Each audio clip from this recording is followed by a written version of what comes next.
Are you ready? सरफरोशी की तमन्ना अब हमारे दिल में है, देखना है जोर कितना बाजुए कातिल में है। शहीद भगत सिंह, जिन्हें 23 मार्च 1931 को 23 वर्ष 5 महीने और 23 दिन के अल्प आयु में ब्रिटिश सरकार द्वारा सुखदेव और राजगुरु के साथ फांसी की सजा दी गई। अगर भगत सिंह चाहते तो माफी मांगकर फांसी से बच सकते थे, लेकिन मातृभूमि के इस सच्चे सपूत को झुकना पसंद नहीं था।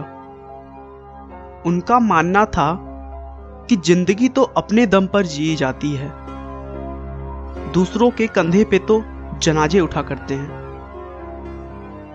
भगत सिंह की विचारधारा महात्मा गांधी से बिल्कुल ही अलग थी। उनका मानना था कि अगर हमें आजाद होना है तो ईंट का जवाब पत्थर से देना ही होगा। वो कहते थे कि जब शक्ति का दुरुपयोग हो तो वो हिंसा बन जाती है, लेकिन जब शक्ति का प्रयोग किसी सही कार्य को करने में कर रहे हैं तो वह न्याय का एक रूप बन जाती है। दोस्तों, उन्होंने लिखा है, मेरे सीने में जो जख्म हैं वो सब फूलों के गुच्छे हैं। हमें तो पागल ही रहने दो, हम पागल ही अच्छे हैं। भगत सिंह का जन्म 27 सितंबर 1907 को पंजाब के जिला लायलपुर के बंगा गांव में एक सिख परिवार में हुआ था। बंगा गांव जो कि अब पाकिस्तान में है। भगत सिंह का जब जन्म हुआ था तब उनके पिता सरदार किशन सिंह और उनके चाचा अजीत सिंह और स्वर्ण सिंह अंग्रेजों के खिलाफ खड़े होने के कारण जेल में बंद थे। भगत सिंह के पैदा होने वाले दिन ही उनके पिता और चाचा को जेल से रिहा किया गया था। इस बात से भगत सिंह के घर में खुशियां और भी बढ़ गई थीं। भगत सिंह पढ़ाई के लिए दूसरे सिखों की तरह लाहौर की ब्रिटिश वाले स्कूल में नहीं गए थे, क्योंकि वह ब्रिटिश सरकार की शिक्षा नहीं लेना चाहते थे। इसीलिए उन्होंने दयानंद वैदिक हाई स्कूल में जाकर पढ़ाई की, जो कि आर्य समाज की ही एक संस्था थी। 1919 में जब केवल वह 12 साल के थे, उस समय जलियांवाला बाग में हजारों बेगुनाह लोगों को मार दिया गया। उनके दिमाग में यह बात ठेस कर गई थी। इसीलिए 14 वर्ष की आयु में ही अपने और अपने देश की रक्षा के लिए उन्होंने अंग्रेजों को मारना शुरू कर दिया था। वे हमेशा से ही गांधी जी के अहिंसक होने का विरोध करते थे, क्योंकि चौरी चौरा कांड में मारे गए बेकसूर लोगों के पीछे का कारण अहिंसक होना ही था। जब चौरी चौरा कांड हुआ था उस समय भगत सिंह जी स्कूल में पढ़ाई कर रहे थे, लेकिन जब उन्होंने इस घटना के बारे में सुना तो 50 किलोमीटर पैदल चलकर वह घटना वाली जगह पर पहुंच गए। पहुंचने के बाद उन्होंने जो देखा वो सचमुच बहुत ही ज्यादा दर्दनाक था।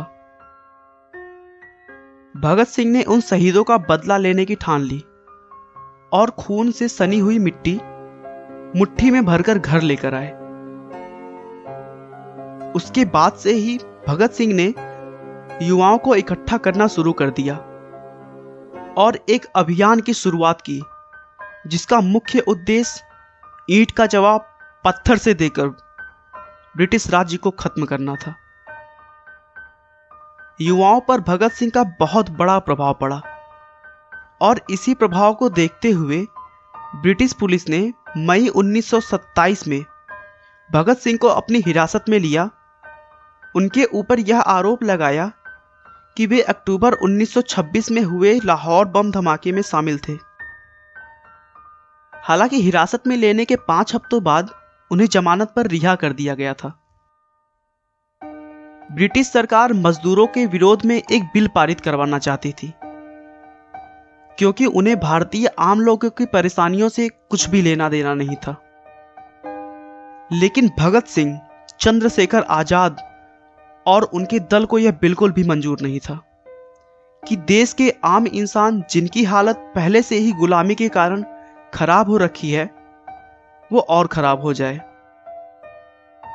इसी बिल का विरोध करने के लिए भगत सिंह और उनके साथी बटुकेश्वर दत्त ने दिल्ली की केंद्रीय असेंबली में 8 अप्रैल 1929 को बम फेंके। बम फेंकने का मकसद किसी की जान लेना नहीं था। उस बम के निर्माण के समय उसमें विस्फोटक की मात्रा नहीं के बराबर थी।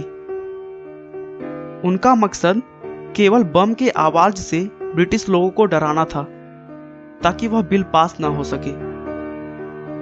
बम फेंकने के बाद भगत सिंह और उनके साथी ने अपनी इच्छा से गिरफ्तारी दे दी ताकि यह बात पूरे देश में फैल जाए और देश के अन्य भारतीय लोगों के अंदर भी स्वतंत्रता की भावना पैदा हो सके। देश की आजादी के लिए अपनी जान की परवाह किए बिना लड़ने वाले स्वतंत्रता सेनानी भगत सिंह, राजगुरु और सुखदेव को 23 मार्च 1931 की शाम करीब 7:33 पर फांसी दे दी गई और मात्र 23 वर्ष की छोटी उम्र में इस वीर सपूत ने हंसते हंसते फांसी के फंदे को चूम लिया और उनके नाम के आगे एक और पदवी जोड़ दिया गया, शहीद। शहीद भगत सिंह। दोस्तों, व्यक्ति को कुचलकर कभी भी विचारों को नहीं मारा जा सकता। आज भी शहीद भगत सिंह हमारे लिए एक बहुत बड़े प्रेरणा स्रोत हैं। दोस्तों, आपको ये वीडियो पसंद आया तो प्लीज़ मेरे चैनल को सब्सक्राइब करें, वीडियो को लाइक करें, शेयर करें, कमेंट करें। तब तक के लिए जय हिंद, जय भारत।